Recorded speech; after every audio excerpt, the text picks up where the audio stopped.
Covid in India.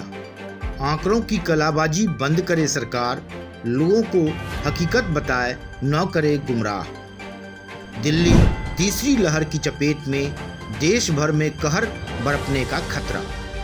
Delhi में pollution से भी कोविड का खतरा बढ़ा, हेल्थ इमरजेंसी की नौबत। कोविड-19 के संक्रमण की रफ्तार एक बार फिर जोर पकड़ने लगी है, जबकि सरकार इसे स्वीकार करने से बच रही है। वह आंकड़ों का हवाला देकर रोज इस बात का गाना गाती है कि रिकवरी रेट जहां बेहतर हुआ है, वहीं एक्टिव केस भी कम हुए हैं। लेकिन उनके पास इसका क्या जवाब है कि बिना लक्षण वाले कोविड संक्रमितों के आंकड़ों में जो इजाफा हो रहा है, उसका लेखा जोखा कहाँ है। देश की राजधानी दिल्ली की ही बात करें तो यहाँ पिछले एक हफ्ते से कोविड के मामलों में जबरदस्त उछाल देखने को मिल रहा है। दिल्ली में पहली बार कोविड-19 के 7,000 से अधिक नए मामले सामने आए हैं, जिसके बाद संक्रमितों की संख्या 4.25 लाख के आसपास हो गई है। स्वास्थ्य विभाग के मुताबिक इस महामारी से 64 और मरीजों की मौत के बाद मृतकों की संख्या बढ़कर 6,833 हो गई है। इस वायरस के एक दिन में सबसे अधिक 7,718 नए मामले सामने आए। त्योहार के मौसम और बढ़ते प्रदूषण के बीच संक्रमण दर 12.19% है और अब तीसरी लहर शुरू होने की बात की जा रही है। इसी बीच एक निजी समाचार चैनल पर दिल्ली एम्स निदेशक डॉक्टर रणदीप गुलेरिया से तीसरी लहर को लेकर सवाल जब पूछा गया तो उनका भी कहना था कि इसकी आशंका से इनकार नहीं किया जा सकता है। इनसे पहले दिल्ली के मुख्यमंत्री अरविंद केजरीवाल व स्वास्थ्य मंत्री सत्येंद्र जैन पहले ही कह चुके हैं कि कोरोना का तीसरी लहर आ चुकी है। दोबारा कोरोना संक्रमित होने के सवाल पर डॉक्टर रणदीप गुलेरिया का कहना था कि पहली बार संक्रमित होने के बाद इम्यूनिटी का विशेष ध्यान रखना चाहिए। आपको अगर एक बार कोरोना संक्रमित हो गए तो दोबारा नहीं होगा, ऐसा नहीं है। आपको ठीक होने के बाद भी मास्क पहनना, लोगों से 2 गज की दूरी बनाकर रखना और किसी भी सामान को छूने के बाद अपने हाथों को साफ करने जैसी बातों का ध्यान रखना होगा। उनका कहना था कि प्रदूषण ने कोरोना संक्रमण को और भी अधिक घातक बना दिया है।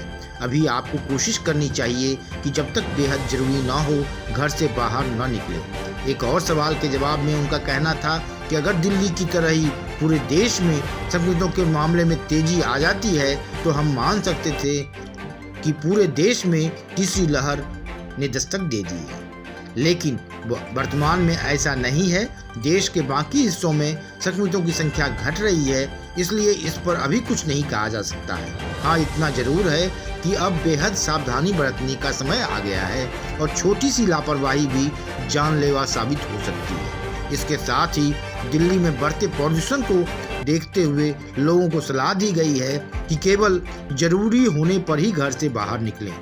घरों के सभी खिड़की दरवाजे बंद रखें और सुबह शाम की सैर को कुछ समय के लिए बंद कर दें। इससे पहले एम्स के पल्मोनरी विभाग के डॉक्टर करण मदान का भी बयान सामने आया था।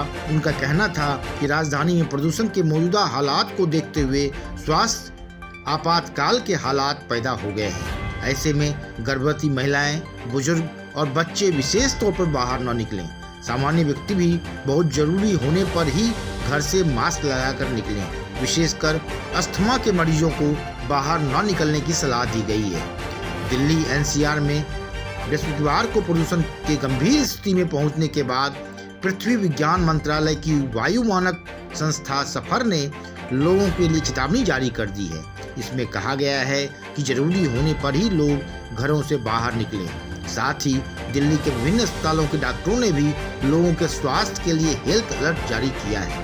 वहीं दिल्ली सरकार ने आज 7 नवंबर से 30 नवंबर तक पटाखे न छोड़ने की अपील की है और उल्लंघन करने वालों पर 1 लाख रुपए तक का जुर्माना लगाने का फैसला किया है।